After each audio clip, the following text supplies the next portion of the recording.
Hej, Rasmus från eMusic här. Idag ska vi prata om ljudkort från Audient. Audient har en lång historia inom tillverkning av mixbord som finns i nästan vilken proffsstudio som helst världen över. Numera så tillverkar de även ljudkort i till exempel det här smidiga formatet. Den här modellen heter ID44. Ingångarna på ID44 så har vi 4 stycken fysiska här på baksidan. Det är kombinerade TRS XLR och du har 4 stycken fysiska utgångar på den också. Det finns möjlighet att expandera via ADAT så du kan få 20 ingångar totalt och 24 utgångar. Framsidan av kortet så har vi 2 stycken Hi-C inputs, speciellt utformade för om du vill spela in gitarr eller bas. En smidig funktion är också att om vi säger att du har kopplat in en mikrofon på baksidan och sen utan att plugga ut den stoppar in en gitarr på framsidan, då fattar ljudkortet att den ska stänga av XLR på baksidan. Så du kan ha allting inkopplat on the go och får du feeling och vill kunna spela in gitarr så kopplar du in det på framsidan.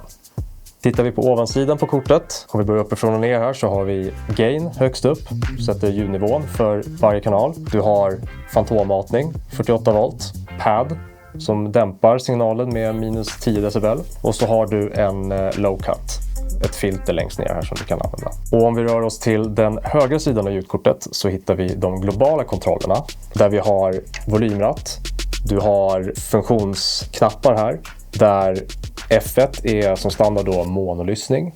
Du har far left and right på F2. F3 är blank som standard men du kan programmera att den gör nästan vad som helst också.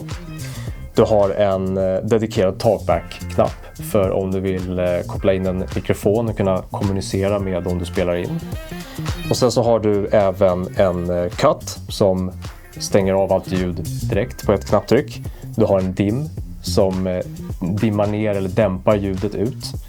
Och sen så har du en ID-knapp. Trycker du ner den och scrollar på volymratten här så förvandlas den till en transportknapp i vilken DAW du nu än sitter. Så om du sitter och mixar eller spelar in och vill kunna förflytta dig så kan du trycka ner den och använda den här som en kontrollratt helt enkelt.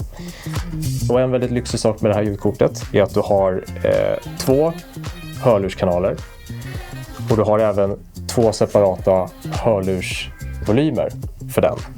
Så det är väldigt lätt om du har en inspelningssession där du vill ha en satt volym och kanske om du spelar in sång så vill sångaren ha en egen volym så kan du kontrollera dem utan att du behöver programmera det i en ljudmixer eller något sånt där utan du kan helt enkelt styra det helt fritt direkt från ljudkortet.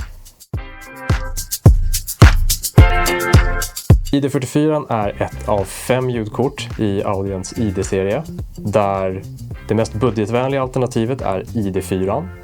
Sen har vi ID14, ID24, så har vi ID44 och sen så det största ljudkortet är ID48 som är ett rackljudkort till skillnad från de andra då, som är det här formatet desktop-ljudkort. ID48 är det senaste tillskottet men är även flaggskeppet i ID-serien. Den är till för dig som behöver 8 kanaler och samma funktionalitet som de andra ljudkorten i ID-serien. För dig som är ute efter någonting lite mer avskalat och kanske användarvänligt så finns det ju även Evo-serien. I den serien så finns det 3 ljudkort som består av Evo 4, Evo 8 och Evo 16. Ovanpå det så finns det även en separat preamp som heter SP8 där du får 8 kanaler som du kan koppla in via ADAT. Till båda serierna så ingår det en gratis mjukvarumixer där du kan kontrollera alla funktioner på samtliga ljudkort och du kan även ställa reglage och koppla kanalerna som du vill. Detta gäller alla kort förutom ID4 som inte har stöd för mjukvarumixen.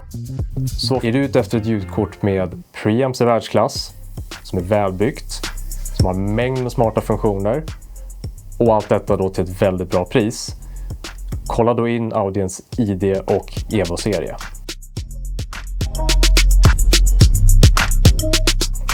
Om ni tyckte om innehållet i den här videon så får ni jättegärna kommentera vad ni skulle vilja se i nästa video. Så ses vi nästa gång.